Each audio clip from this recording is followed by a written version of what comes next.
Several years ago, in a short space of time, a number of my interior lights stopped working, to the point where they were less not working than there were that were working. At the time, the bulbs were over 20 years old, so it didn't come as too much of a surprise.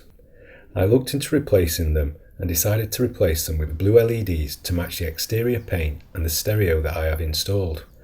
I bought nondescript ones from eBay, manufactured in China. I had mixed results with these. Some were a bit dim, some were brighter but either failed or began flickering within a month or two of them being installed. In fact, the ones I installed in the heater unit flickered so badly it was distracting and potentially seizure-inducing for people who may be sensitive to such things.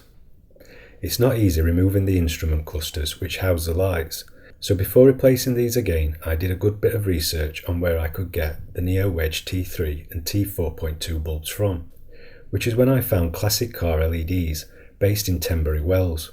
They scour the market for reliable stock, which is not only high quality, but more importantly, robust enough to deal with the abuse they suffer being in a moving vehicle. I decided to order 10 T4.2s and 10 T3s. I knew this should be enough with some to spare.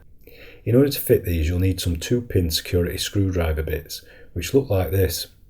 I bought mine from Toolstation for under £10.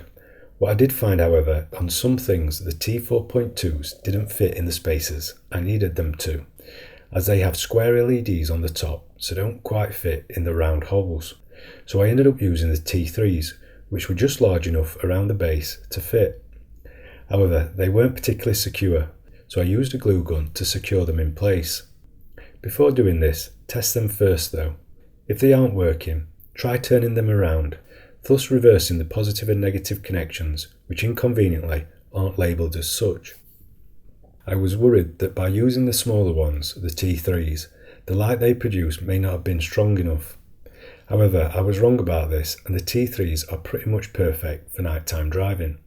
Not too bright and not too dim. They aren't the easiest thing to film, so some of the footage I captured of them isn't great, but hopefully it's good enough for you to get an idea regarding the results. In conclusion, I'm really happy with the LEDs from Classic Car LEDs Limited. They look great and have lasted really well, with none of them failing on me so far. They weren't cheap, but for the sake of a few pounds, I'd rather know I'm buying a quality product than risk having to take my car interior apart again to refit blown or damaged low quality bulbs. Let us know in the comments section what experiences you've had with replacing LEDs, and if you have any knowledge or experience that could help someone out, pop a quick video on YouTube and share with others. The more we help each other out, the better we'll all be. Thanks for watching. Please feel free to like, share, subscribe, comment and watch my other videos.